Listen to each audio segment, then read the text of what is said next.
زکوٰۃ کا ادا کرنا بہت ضروری ہے. یہ ماہ مبارک ہے، اس میں ہم سب کو چاہیے کہ اپنے جو جتنے پیسے ہیں کاروباری لحاظ سے جو ہم نے پلاٹ لیا ہوا ہے، یا اسی طرح ہمارے کاروبار ہے، ان سب میں، یا اسی طرح ہمارے بہن بیلنس ہیں، کوئی روپیہ پیسے ہیں، اگر وہ اس کے نصاب کو پہنچے اور اس میں سال گزرے تو اس کے اوپر کیا ہے زکوٰۃ کا دینا واجب ہے. جو میں نے پہلے بتایا کہ اس سال ہمارے حکومت نے اس میں جو ہے نا زکوٰۃ کا جو نصاب جو بنایا ہے 1,35,189.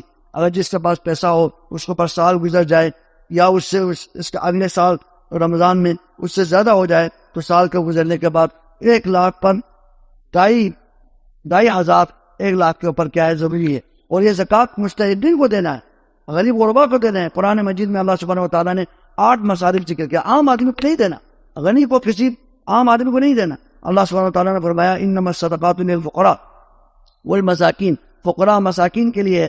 کوئی مسلمان نئے جو اسلام میں آ رہا ہے اس کی تعریف قلبی کے لیے.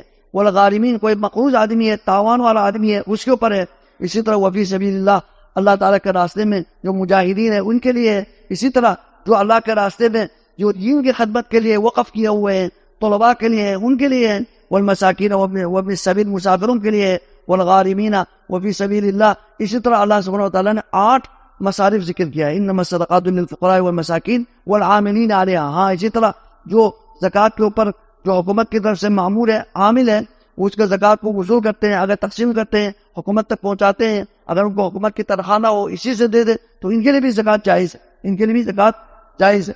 والعاملین علیہا والمؤلفۃ قلوبہم وفی الرقاب. اگر کوئی غلام ہے اس کو آزاد کرنے میں ان کو معاونت ہو، اس کی زکوٰۃ سے معاونت ہو سکتی ہے. عام لوگوں کے لیے نہیں ہے. یہ 8 مصارف ہے، انہی پہ اگر زکوٰۃ دے گا تو زکوٰۃ ادا ہوگی، ورنہ زکوٰۃ ادا نہیں ہوگی. تو زکوٰۃ بہت ایک اہم فریضہ ہے. ہمیں چاہیے کہ اس ماہ مبارک میں پچھلے سال پہ جو ہمارا آمدنی ہے، اس سال کا آمدنی ہے، اس کو حساب کر کے ہم جو اپنے زکوٰۃ کلیئر کریں، تاکہ ہم اللہ تعالیٰ کے ہم مجرم نہ ہو، اور ہماری مال دولت اور ہماری جان مال اولاد ان میں اللہ برکت ڈالیں. اگر زکوٰۃ نہیں دے گا تو یہ مال ہمارے لیے دنیا میں بھی وبال ہے، آخرت میں بھی وبال ہے. آپ نے آخرت کے وبال کے حوالے سے بہت ساری مصیبتیں، بہت سارے عذاب کے طور پر صورتیں آپ نے روایتوں میں، احادیث میں سنی ہے. اللہ سبحانہ و تعالیٰ ہمیں عمل کرنے کی توفیق دے. اس ماہ مبارک میں اس فریضے کو بھی ادا کرنے کی اللہ تعالیٰ ہم سب کو توفیق عطا فرمائے.